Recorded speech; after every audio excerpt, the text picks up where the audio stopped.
So, it is great to have this person back on my show. You know him as the candidate who challenged Lindsey Graham in the Republican primary, Joe Reynolds. How you doing? I'm doing great, Jonathan. Great to see you. So, this has been an exciting 3 months. A lot has happened, and I don't know how I know that you've been talking a lot about this on Twitter, but from what I'm seeing, that the polls seem to be looking really good for Biden. But from what I see on your Twitter, you're not convinced. No, I'm not. And, some of that may be what they call PTSD from 2016, seeing Trump eke out what they called that inside straight. But the way I see it is Trump has all his voters in the right places, and Joe Biden doesn't. Joe Biden has a lot of voters in the West Coast and the East Coast, but he doesn't have enough in places like Florida and Texas and Georgia and North Carolina to get him over that hump. I don't think. I think Trump still has a slight edge, and he can win Texas by 1%. He can win Florida by 0.5%. He can win North Carolina by a sliver, and then you go to Pennsylvania, and if he wins, but if it goes into overdrive into the next week, counting ballots, I think Trump is going to possibly say, we can't count any more ballots, and if it goes to Pennsylvania, it's going to be a huge mess. I've seen that Pennsylvania wasn't really prepared for these type of early voting acts. A lot of other states have experience with them. Arizona has experience. Some North Carolina has experience, but Pennsylvania is new to this. There's a lot of court cases going through and what's going to be allowed and what's not. And if Trump manages to squeak out, it out into the following week, and we're counting ballots in Arizona and Pennsylvania, I think we're in for a doozy. It sounds like it's going to be crazy, but and you do make a great point that because a lot of the polls I've been seeing that have been really good for Joe Biden have actually been in red states that Biden's probably not going to win, as well as in places like California, New York, where he's going to win no matter what. So like I just saw a poll just yesterday from South Dakota that had Trump only up 11 points. That's like a huge underperformance, but it's not a state that Biden is ever going to win. And it does worry me, I guess, in a sense that while the places like Kansas and Texas and all of those places, are swinging towards Biden in places that he probably won't win, the battleground states like Pennsylvania, Wisconsin, those are remaining stable. Like I'm not seeing any movement there. No, I'm a little concerned.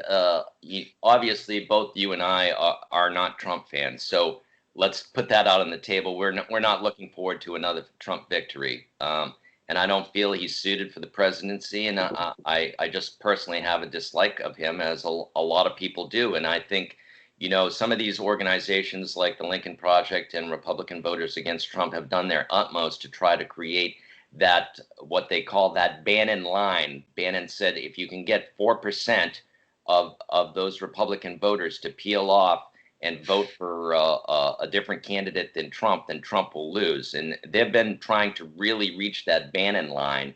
It was coined by Bannon, but he understood the problems with having a populist president like Trump, and this kind of nativist ideology isn't going to appeal to some Republicans. Now, have all those Republicans already been shed? Those moderate Republicans, those centrists, have they already shed in 2018, and there are no more to be found?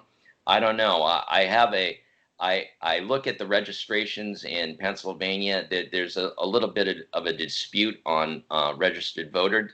Now, the Republicans have an advantage this year because they've gone door to door, unlike the Democrats who said, well, it's not safe to go door to door. Well, Republicans have just steamrolled ahead, regardless of COVID, and gone door to door and signed up a lot more people. However, the total advantage from 2016 to today is still in the Democrats' favor. Now, Pennsylvania was won by such a small margin that any increase over those 4 years for Pennsylvania, for the Democrats, can work in their favor. So even though the Republicans say that their registration this year is higher than the Democrats, overall, I think from 2016, it's in the Democrats' favor.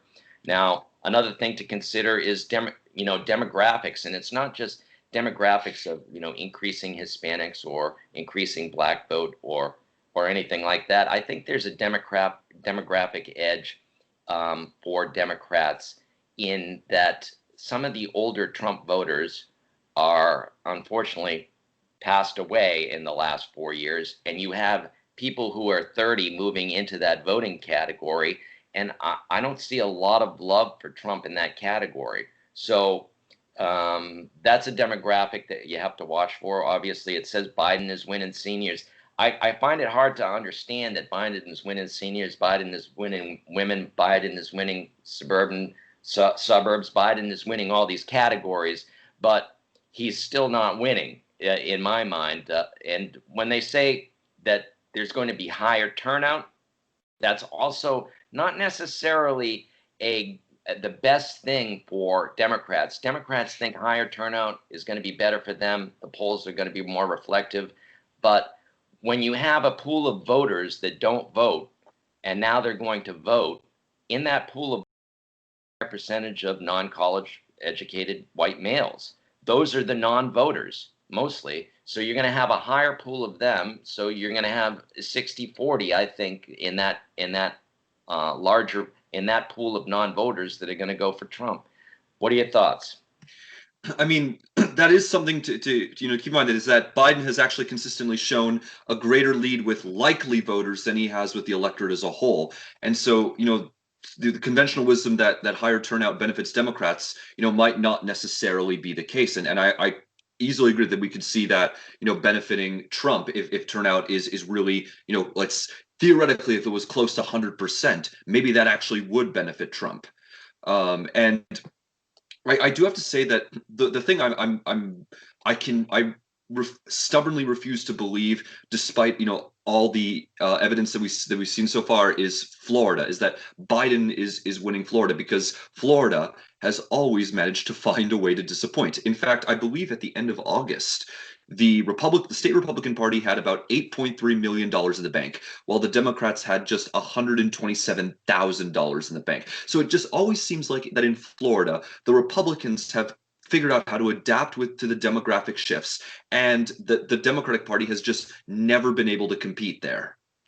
Yeah, Florida is apparently a tough state to because it's such a huge state and it has such a different the voting blocks are so disparate, and as we've seen in the past, Florida polling doesn't seem to hold up when the presidency is called.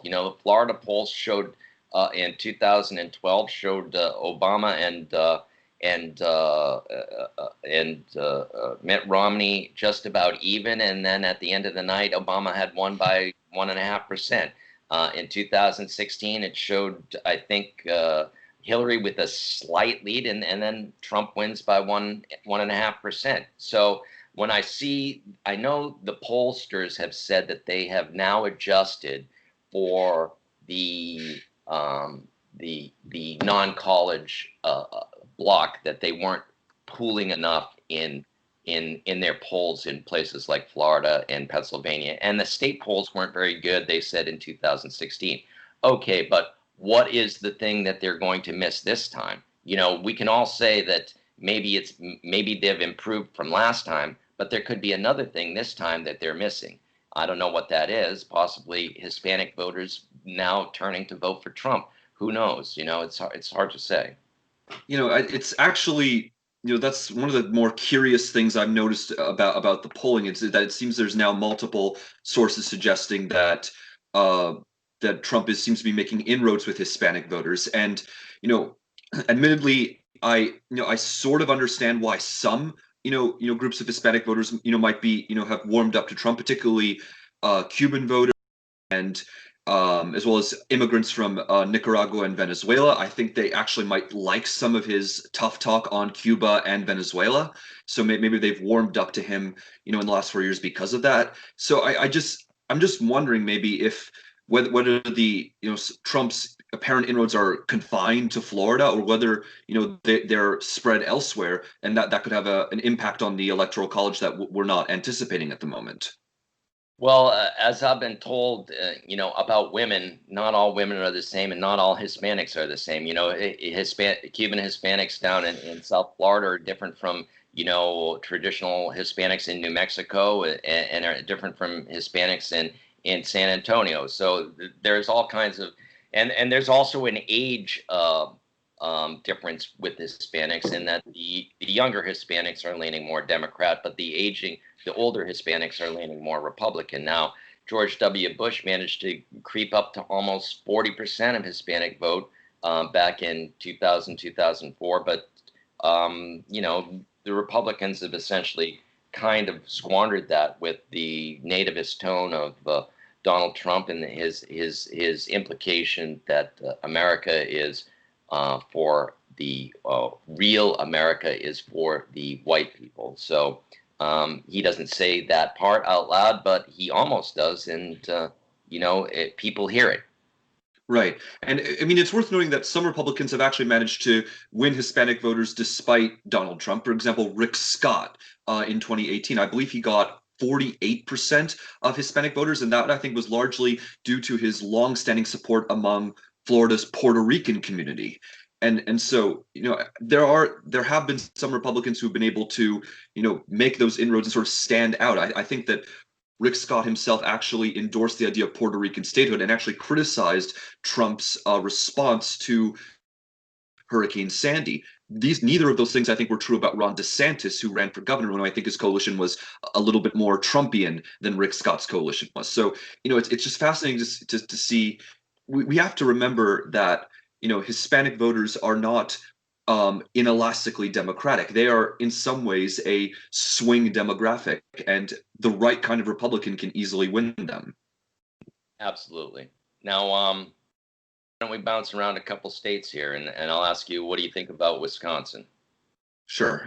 Wisconsin, I actually think that there's a chance that of those, four, I guess there's like a block of like 4 or 5 states consisting of Pennsylvania, Michigan, Wisconsin, Minnesota, and I guess Arizona, might be included in that category just because of how competitive it is.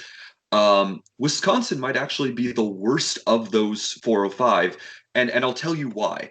Because the people who live in Wisconsin are really in the south and southwest of the state are farmers. And, while working class white voters of all stripes swung towards Donald Trump, I've noticed that since then there's been an interesting divergence. In the sense that, while steel workers and coal miners have largely been remain with Trump, there has been some dissent among farmers because, and I think this is because of the trade war that Trump has instigated. I think that farmers have been hit hard by those tariffs, and they're sort of might not feel as good about Donald Trump, whereas steel workers actually think that those tariffs have gotten their jobs back. And if you look at 2 congressional races in Minnesota, this is another state. The first district, which is based in the southern half of the state, that is based in farming, the Republican there only won by about half a point. Whereas in the eighth district, which is more the Iron Range, and is more mineral mining, the Republican there won by 6 points. So I think that there, in some ways, because Wisconsin is more farming heavy, it might actually be Trump's weakest state of those battleground states. Right. Well, what about Michigan then? Do you think that that's the turnout, the black turnout, is going to be enough to put Biden over the edge this time? I just feel that there were voters that were left on the table in 2016, and they are going to turn out. And those voters that were left on the table, or those voters that voted third party, they're going to move more, I think, toward traditional voters. I mean, voters who voted for Obama in '08 and 12, who sat down and stayed home in 2016, or voted third party. I think they're going to move toward Biden. Now, the pool of voters that has never voted before, maybe they'll move toward Trump. I have a feeling that Michigan is out of reach for Trump. I have a feeling that, despite Wisconsin and Michigan and Pennsylvania polling last time was awful, the polling this time is probably better.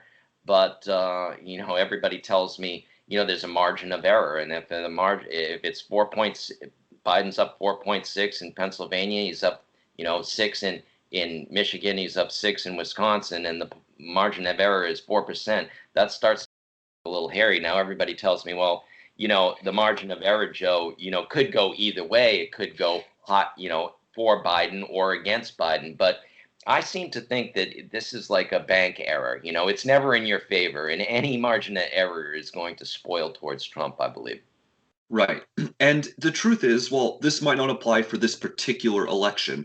In terms of which of those, Midwestern battleground states where the long-term effects, long-term trends favor the Republicans, I think that due to a combination of sort of the rural nature of much of the state, plus the sort of the migration out from Detroit and some of those cities, I think that in terms of long-term trends, Michigan might be the best of those states for Republicans going forward.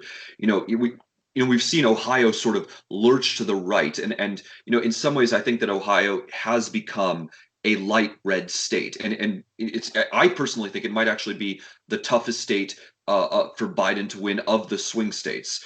But Michigan, I think of those competitive ones, I think is the long-term trends favor the Republicans the most in that state for a number of reasons, not least of which is the sort of the rural nature of the state and the migration out of places like Detroit. Right. So you see the long-term trends for Michigan. You see the long-term trends for Ohio's already bumped over that line, and you see the long-term trends for a place like Wisconsin or Minnesota. But on the other hand, those are Minnesota and Wisconsin are lightly populated states, and they basically, they're Minneapolis, St. Paul, and that's apparently half the state's population, and the same goes with the Wisconsin with Milwaukee and Madison. That there's half the state's population gone right there too. So it is increasingly a dichotomy between rural and urban, and it seems to be a really hard dividing line in America right now. In that more people are moving. You're saying some are moving to the suburbs, sure, from places like Detroit, possibly, but in places like Austin or places like, Phoenix or Tucson, people are moving into those places. They want to be there. And we're going to find that there are, as we've seen in Texas, I think you have huge cities like Houston and San Antonio and Dallas, Fort Worth and Austin and El Paso. These huge cities are becoming more and more democratic. And once Texas seems to be trending toward a light blue eventually. And if Texas goes, there goes the Electoral College for the Republicans. Right. Yeah, I don't think Republicans are going to have any path to an electoral college victory without Texas. I do, want to make the point you say about people moving to places like Phoenix and elsewhere, because it does seem to me that what's happening what happened to Virginia and Colorado, a few years ago, is now happening to Georgia and Arizona, and because of the dominance that both Phoenix and Atlanta have in their respective states, I could actually see both Georgia and Arizona going into the blue column in the relatively near future. Well, Arizona already has in 2018. You saw a blue senator, Sinema get in over there over McSally. It was a close race. And is Arizona now moving to that southwest, Colorado, New Mexico, California, blue? Is it moving toward a blue state? I think it slowly is. Probably too slow for Democrats, but they always feel like this year is their year, and it never quite is. It's like Lucy with the football. Texas, I really think it Democrats might come close again, but I think Trump will win it by a couple percent in Texas. And it's still going to be a number of years before Texas becomes blue. But you see all those people moving to these thriving cities like Dallas and Austin and San Antonio. People want to move to Texas. They see And we it. can't forget Houston. And Houston, they see it as a good place to find work, and there's a lot of jobs in Texas. It's a great free market state, and it's done very well for itself. It's got the oil and gas industry. It's got a lot of other technology industries, and people want to move there. And people who want to move there are generally younger people who are looking for, employment. And when they start families in Texas, that's leaning blue. And you're right when you say these places like Georgia are now getting consumed by Atlanta and its suburbs, and Arizona is getting consumed by Phoenix and its suburbs. Like Maricopa County is apparently half the population of Arizona. So these cities are trend democratic. That's all there is. And you saw what happened with the Northern Virginia. It was a rural place, and then all of a sudden Fairfax County and places like Falls Church and Alexandria and all these other places, they became huge suburbs for the DC area, and they're trending more toward Maryland or Washington DC. And Virginia apparently used to be a swing state. Even up until the last election they thought it was swingy, and it's fallen away, and 2018 showed that. Yeah, and it didn't exactly help that it with Republicans nominating Corey Stewart for the U.S. Senate, but I also feel like one thing that's actually helping Democrats, that in places like Virginia, in Colorado, but also in Arizona, and probably at this point Georgia, and maybe this could be the case in Texas if Republicans don't snap up, is that they're at the same time that the states are trending towards the Democrats, the party itself is getting more extreme.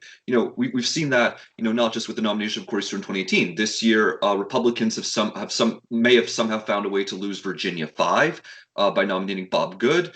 They've nominated Lauren Boebert for House seat in Colorado that Trump won by 12 points. She could probably still win though, but this has become a competitive race. In Arizona, they obviously have not.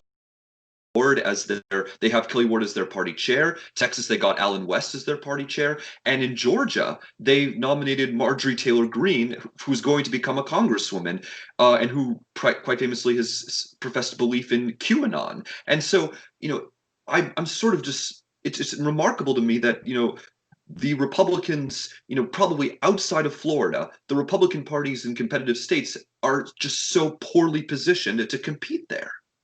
Well, I think Thomas Massey said it best. He's a libertarian candidate from Kentucky. He said, I thought people just wanted libertarians. That's why they were voting for Ron Paul. And it turns out they just wanted the craziest SOB in the race. And they found Donald Trump. And there has been a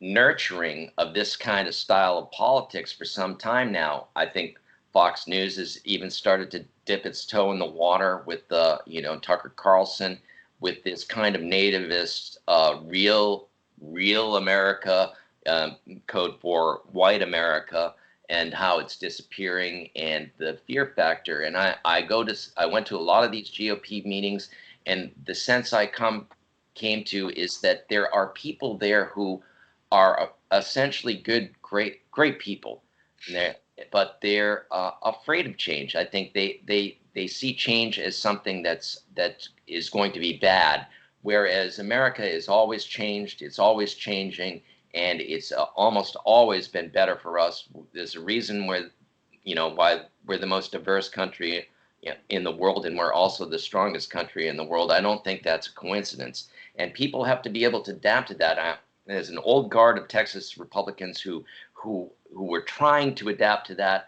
I think you've seen by these county GOP officers in Texas have turned into these nativist, anti-Muslim, QAnon type outfits.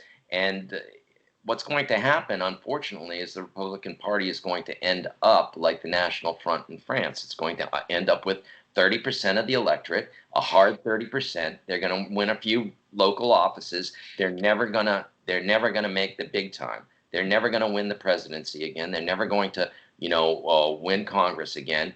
And I think people like Mitch McConnell see the writing on the wall there, and they think that that's why they're pushing through these Supreme Court justices.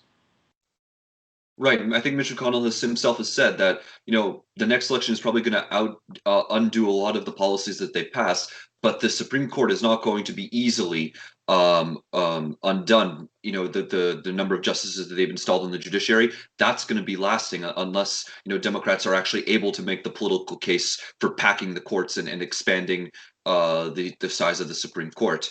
That does seem like something that is going to last for a while. The question is, I'm wondering is it worth it? And I'm sometimes thinking maybe it's not.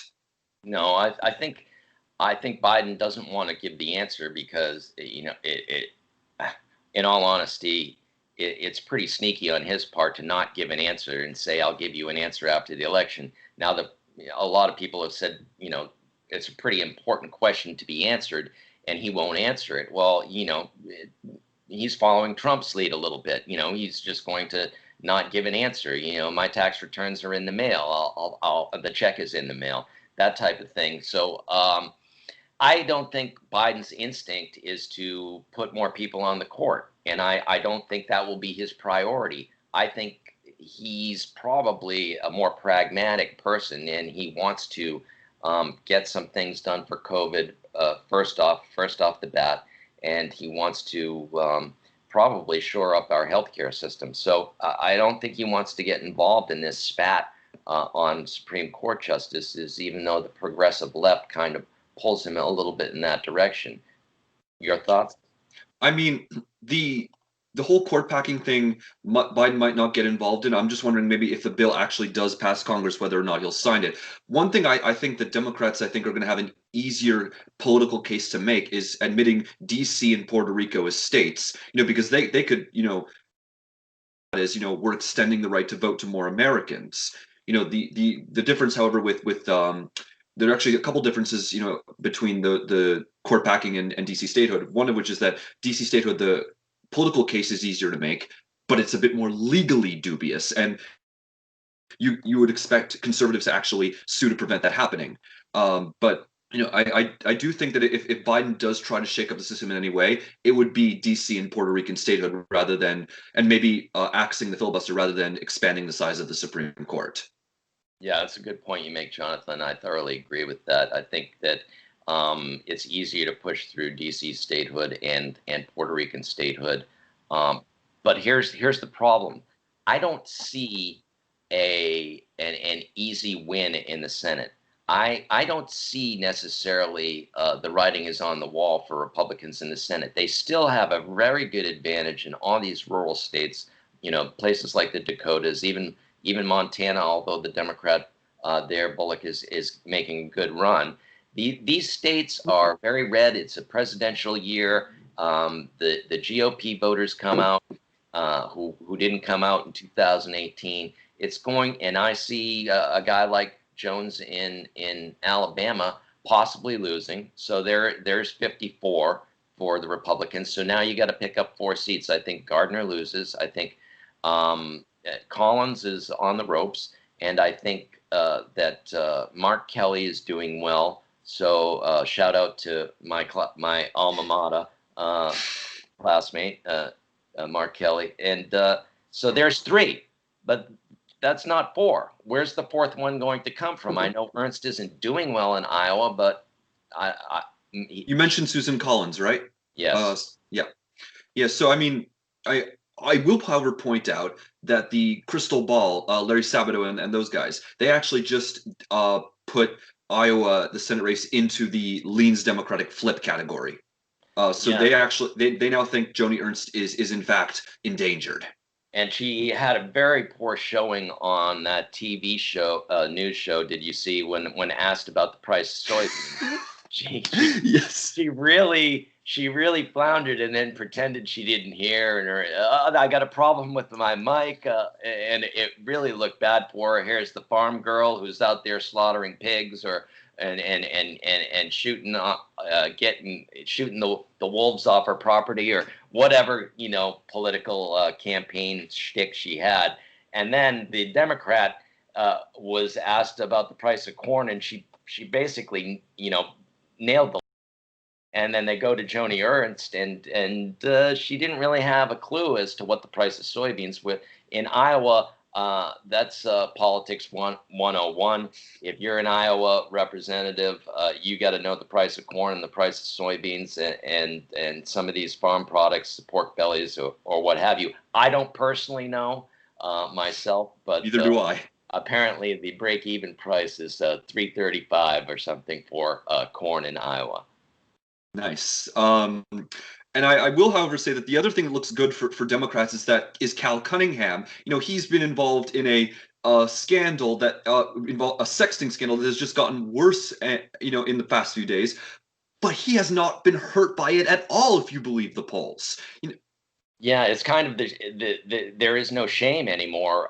You look at the Virginia blackface case and the governor and the lieutenant governor, and they just said, "Well, why don't we ride it out?" And they've seen other politicians do the same, and it worked out for them. I guess in this divided era, people are going to continue to vote for people who are even corrupt. Like, look at Senator Menendez taking bribes in New Jersey. Obviously, a corrupt individual, and he got reelected. So you look at the guy who was indicted up in Buffalo. He finally left office, and Duncan Hunter out in California. These people, even though they were under investigation or even indicted, they won their election. So it goes to show that people are setting that aside nowadays. I wish there was more character in politics. I wish there were more people who were driven to show that depth of character. But apparently, that's not what we have right now.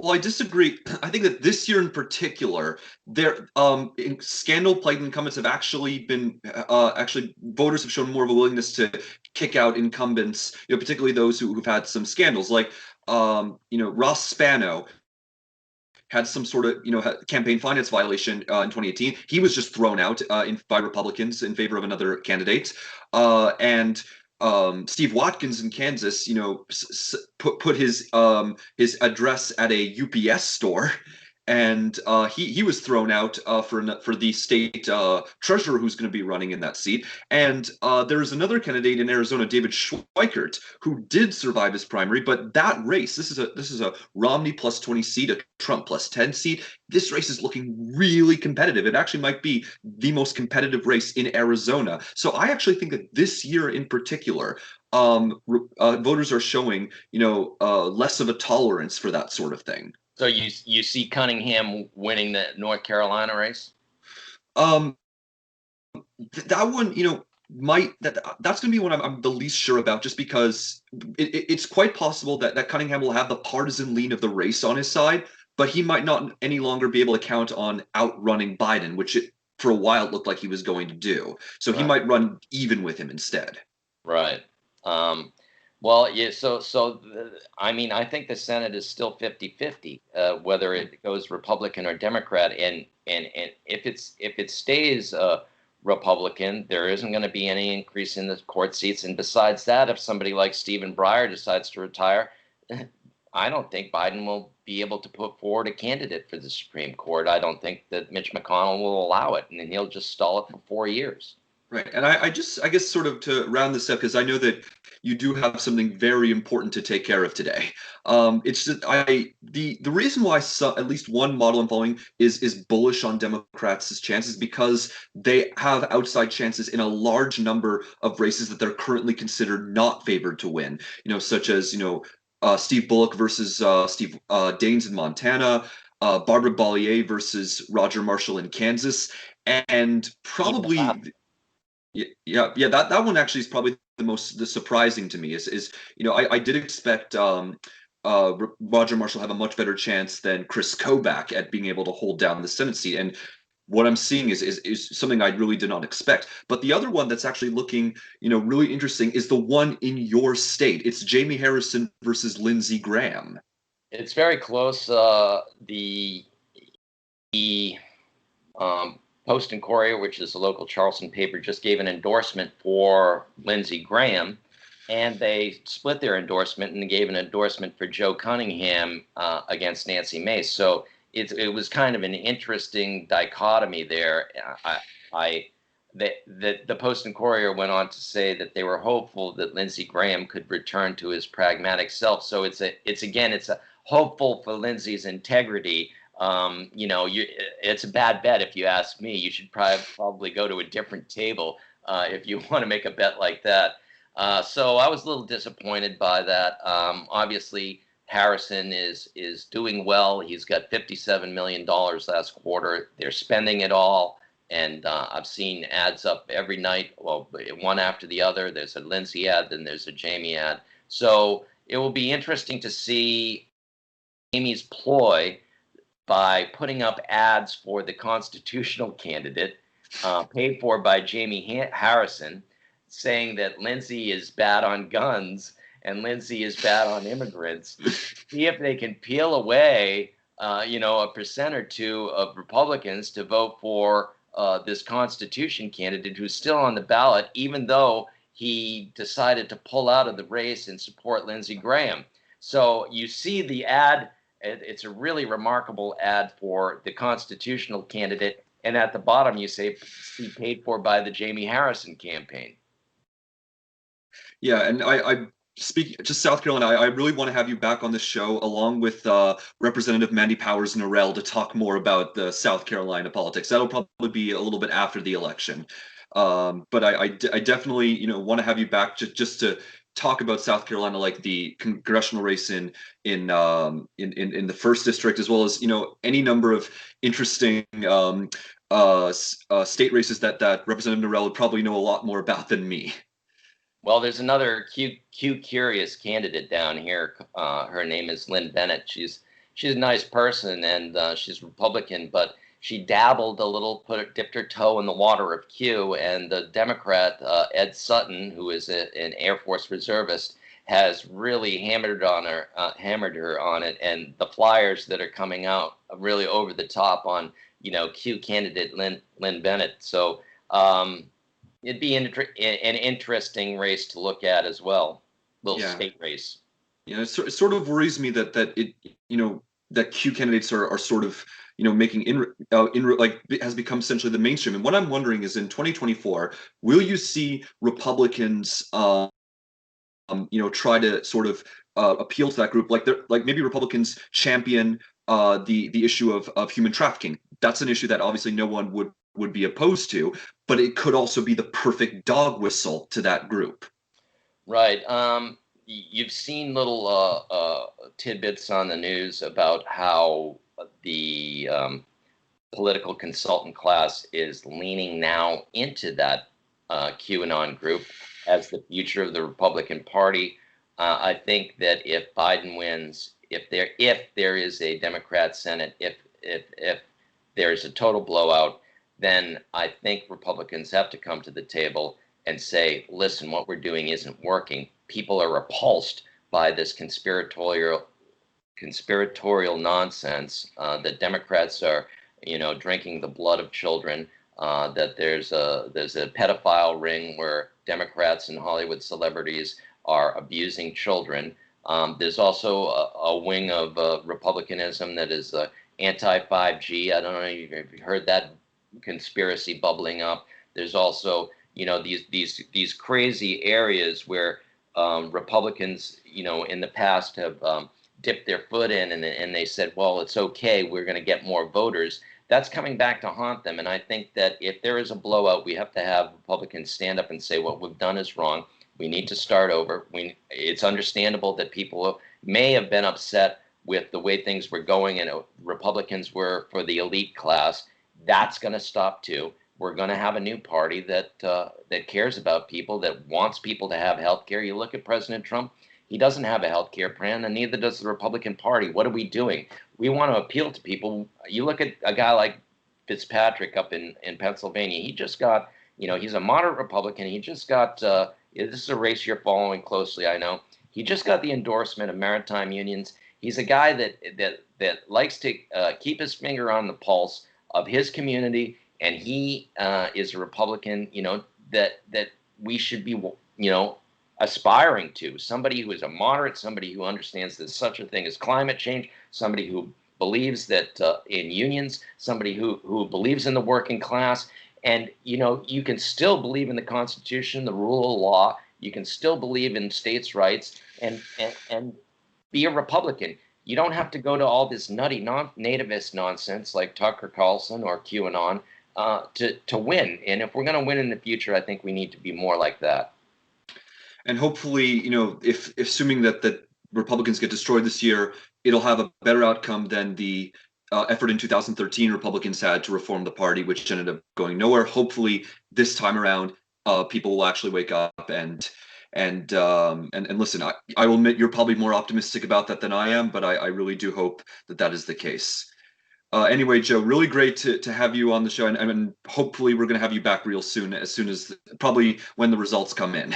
All right. Thanks a lot, Jonathan. Look forward to it. I'm going right now. I'm going to go cast my ballot. Looking forward. And everyone else who's watching, be sure to cast your vote as well. All right. Thank Thanks a you lot, so much. Jonathan.